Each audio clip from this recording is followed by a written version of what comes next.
শ্বশুরবাড়ি যদি স্বামী ভালো হয় তাহলে তো ভালো, আর স্বামী যদি ভালো না হয় আমার মতন তার কপাল পোড়া।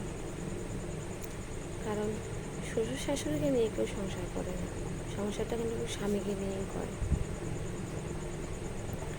মানুষটা যদি মনের মতন হয় ঠিক আছে। কারণ বিয়ের আগে কিন্তু প্রেম করার সময় অনেক কিছু করি, তখন ওর মতন ভালো তো কেউই নেই। বাট বিয়ের পরে মানে কারণ হচ্ছে ব্যাপারটা, একটা মানুষের সাথে যতক্ষণ আমরা সারাদিন সারা রাত না থাকি, মানে সব সময় টাইম না কাটাই, সেই মানুষটা কিন্তু কখনোই বুঝতে পারবো না যে সেই মানুষটা কেমন।